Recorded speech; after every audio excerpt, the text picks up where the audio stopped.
Happy bahay, happy buhay. Mag-asawang patnubay, sa mag-asaway gabay.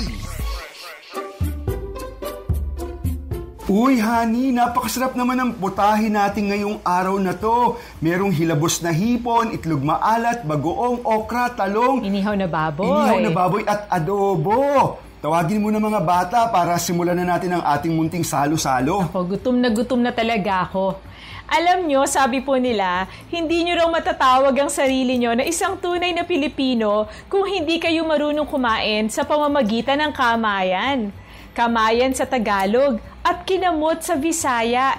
Isa itong tradisyonal na pamamaraan ng pagkain nating mga Pilipino gamit ang kamay sa pagsubo habang nakalatag sa mainit na at mabangong dahon ng saging ang iyong sinaing at iba't ibang putahe. Kaya naman, gaganahan ka talagang kumain, lalo nga't pagsasaluhan ninyong mga kaibigan at inyong mga mahal sa buhay ang ganitong klase ng handaan.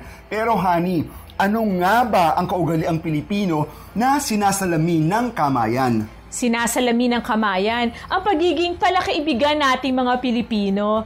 Wala na nga pong sasarap pa sa pagkain sa pamamagitan ng mga kamay, kasama mo ang iyong mahal sa buhay at mga kaibigan, sasabayan pa na walang humpay na tawanan at kwentuhan.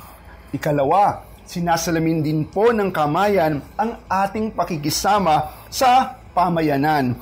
Likas po sa ating mga Pinoy ang magaling makisama at makihalubilo kung kanino man. Ikatlo, sinasalamin ng kamayan ang pagiging mapagbigay at matulungin nating mga Pilipino. Handa tayong ibahagi kanino man kung ano ang meron tayo. Sabi nga nila, likas daw sa atin ang pagiging matulungin.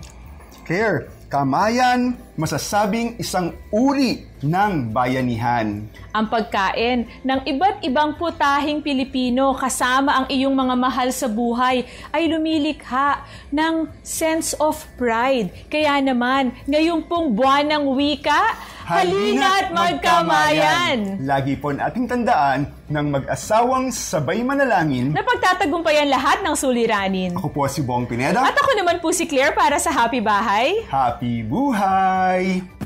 Happy bahay, happy buhay. Mag-asawang patnubay, sa mag-asaway gabay.